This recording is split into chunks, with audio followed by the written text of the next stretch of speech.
Hello friends, स्वागत है आपका मेरे किचन में। आज मैं आपके साथ शेयर करूंगी गुजराती ढोकला और हांडवा की प्रीमिक्स की रेसिपी। अक्सर जब हम घर पर ढोकला या फिर हांडवा बनाते हैं तो वो कभी फूलते नहीं या फिर कभी अंदर से कच्चे रह जाते हैं। तो आज मैं आपको कुछ टिप्स बताऊंगी जिससे पहली बार में आपके जो ढोकला है वो एकदम स्पॉन्जी और जालीदार और एकदम फूले फूले बनेंगे। और इस हांडवा और ढोकला का प्रीमिक्स आज हम मिक्सर में बनाएंगे और इसे आप एक बार बनाकर महीनों तक स्टोर भी कर सकते हो। तो चलिए ये मजेदार रेसिपी शुरू करते हैं। तो सबसे पहले ढोकला का हम प्रीमिक्स बना लेते हैं। उसके लिए मिक्सिंग बाउल लेंगे और यहाँ पर मैंने 3 कप जितने ये चावल लिए हैं। चावल हमें यहाँ पर छोटी वैरायटी के लेने हैं। यहाँ पर हमें बासमती चावल का बिल्कुल भी यूज़ नहीं करना है। इस तरह की छोटे चावल का ही हमें यूज़ करना है। अब मैंने जिस कटोरी के नाप से चावल लिए हैं उसी कटोरी के नाप से यहाँ पर हम 1 कप चना की दाल और 1 कप तुअर की दाल, साथ ही में आधा कप जितना उड़द की दाल, आधा कप जितना यहाँ पर मैंने बिना छिलके वाली मूंग दाल ली है वो ऐड करेंगे। साथ ही में 1 बड़ी चम्मच जितना मेथी दाना ऐड करेंगे और इन सारी चीज़ों को पहले हम एक बार अच्छे से मिक्स कर लेते हैं। तो ये नाप एकदम परफेक्ट है। आप घर में रही कोई भी कटोरी का नाप सेट कर सकते हो। अब इसे हम लो टू मीडियम गैस की फ्लेम पर कंटिन्यू इस तरह से चलाते जाएंगे ताकि जो दाल और चावल में जो भी मॉइस्चर का भाग है वो निकल जाए। तो दाल और चावल को हमें 2 से 3 मिनट तक इस तरह से अच्छे से भून लेना है। ये देखिए, यहाँ पर बिल्कुल भी हाई गैस की फ्लेम हमें नहीं रखनी है। अब गैस की फ्लेम को हम बिल्कुल लो पर कर देंगे और यहाँ पर मैंने 1 कप जितना पोहा लिया है। जो रेगुलर आलू पोहा बनाते हैं वो ऐड करेंगे और इसे भी हम अच्छे से भून लेंगे ताकि जो पोहा में मॉइस्चर का पार्ट है वो निकल जाए। तो पोहा को भी हमें 1 से 2 मिनट तक ही इस तरह से भून लेना है। तो ये सारी चीज़ें अच्छे से भून गई है। अब इसे हम बिल्कुल ठंडा कर देंगे, बाद में हम इसे ग्राइंड करेंगे। तो सारी चीज़ें यानी कि दाल और चावल अच्छे से ठंडे हो गए हैं। अब मैंने यहाँ पर ये छोटी वाली मिक्सर जार ली है। यहाँ पर हमें बड़ी मिक्सर जार नहीं लेने, इस तरह की छोटी जो चटनी हम बनाते हैं ना वही मिक्सर जार का यूज करना है। अब मिक्सर जार में दाल चावल ऐड करके मिक्सर जार का ढक्कन बंद करके उसे हम अच्छे से ग्राइंड कर लेंगे। तो ये देखिए, हमारा ये प्रीमिक्स यानी कि ढोकला का प्रीमिक्स बनकर तैयार हो गया है। इस तरह का हमें थोड़ा सा दरदरा रखना है। अब इसे हम छान लेंगे और एक एयर टाइट कंटेनर में भर देंगे। तो इस प्रीमिक्स को एक बार बनाकर बाहर आप 1 महीने तक और फ्रिज में आप 6 महीने तक स्टोर भी कर सकते हो। तो चलिए अब हम इसी प्रीमिक्स से हम ढोकला बना लेते हैं। तो सबसे पहले हम मिक्सिंग बाउल लेंगे और इसमें यहाँ पर मैंने 3 कप जितना ये ढोकला का प्रीमिक्स लिया है। अब जिस कप के नाप से हमने ढोकला का प्रीमिक्स लिया है उसी कप के नाप से हमें 1 कप जितना खट्टा दही लेना है।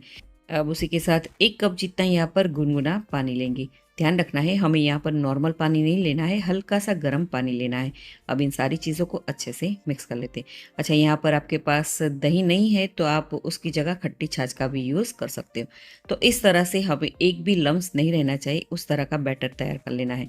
अब आता है सबसे इम्पोर्टेंट पार्ट।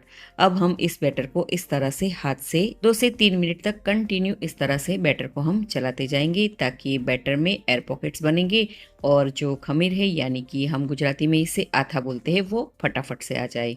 अब एक सीक्रेट टिप्स बताती हूँ। 1 चम्मच जितना इस तरह से हम दही ऐड करेंगे और दही को हम बैटर पर इस तरह से फैला देंगे ताकि जो हमारा खमीर यानी कि आथो है वो परफेक्ट आए। अब कवर करके इसे हम कम से कम 5 से 6 घंटे या फिर ओवरनाइट तक रख देंगे। तो लगभग 6 घंटे हो गए हैं और आप देख सकते हो कि हमारा खमीर यानी कि हम गुजराती में जो आथा बोलते हैं वो एकदम परफेक्ट आया है। ये देखिए, अब इसे हम 1 से 2 मिनट तक इस तरह से कंटिन्यू चलाते जाएंगे। तो ये देखिए, बैटर हमारा परफेक्ट बनकर रेडी हो गया है। इस तरह की हमें कंसिस्टेंसी चाहिए। इससे आप ढोकला या फिर आप इससे हांडवा भी बना सकते हो। ये बैटर एकदम परफेक्ट है। तो चलिए अब हम इससे ढोकला बनाएंगे। तो सबसे पहले मिक्सिंग बाउल में यहाँ पर 1 से 1.5 कप जितना मैं यहाँ पर बैटर लूँगी। आप अपने क्वांटिटी के हिसाब से बैटर ऐड कीजिएगा। तो यहाँ पर मैंने 1.25 कप जितना बैटर लिया है। अब हम उसमें ऐड करेंगे अदरक, लहसुन और हरी मिर्च की पेस्ट, 1/4 टीस्पून जितना हल्दी पाउडर, 1 पिंच जितनी हींग, 1/4 टीस्पून जितना अजवाइन, स्वाद अनुसार नमक और उसी के साथ हम ऐड करेंगे 1 छोटी चम्मच जितना तेल। तेल यहाँ पर मैंने मूंगफली का लिया है।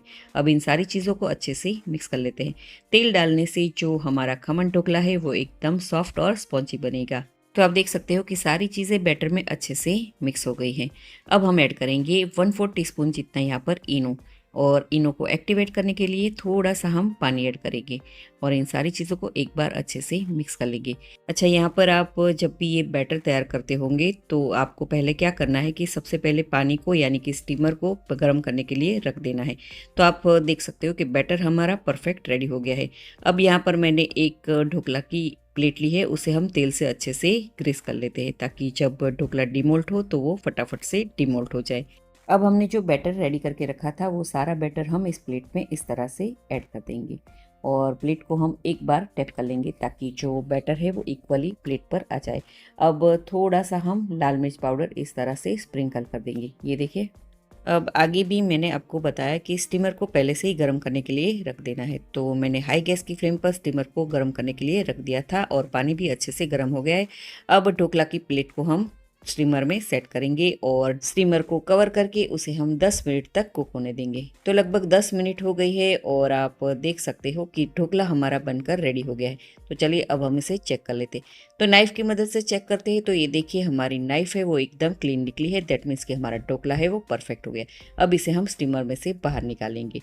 तो ये देखिए हमारा ढोकला बनकर रेडी हो गया है। अब इस पर हम थोड़ा सा तेल इस तरह से लगाएंगे। अच्छा, यहाँ पर मैं आपको सजेस्ट करूंगी, हो सके तो आप मूंगफली का तेल का ही यूज़ कीजिएगा। ढोकला के साथ मूंगफली का तेल है वो बहुत ही अच्छा लगता है। अब आप अपने मन चाहे शेप में ढोकला को कट कीजिएगा। यहाँ पर आप ढोकला के छोटे पीसेस या फिर थोड़े से बड़े पीसेस कट कर सकते हो। तो मैंने मीडियम शेप में कट किया है। अब मैं ढोकला को आपको चेक करके दिखाती हूँ। तो ये देखिए हमारे ढोकला है वो एकदम सॉफ्ट और स्पॉन्जी बने हैं। मैं आपको एक पीस चेक करके बताती हूँ। तो ये देखिए एकदम जालीदार, स्पॉन्जी और खाने में एकदम रुई जैसे बने हैं। तो चलिए अब हम इसे गर्मा गर्म सर्व कर लेते हैं और आप इसे लहसुन की चटनी के साथ सर्व कीजिएगा, बहुत ही टेस्टी लगते हैं। तो आप इस रेसिपी को ज़रूर से ट्राई कीजिएगा। तो आपको आज की ये आसान सी और सिंपल सी रेसिपी कैसी लगी मुझे कमेंट करके ज़रूर से बताइएगा। तो मैं मनीषा पटेल फिर मिलूंगी ऐसी ही आसान सी रेसिपी के साथ।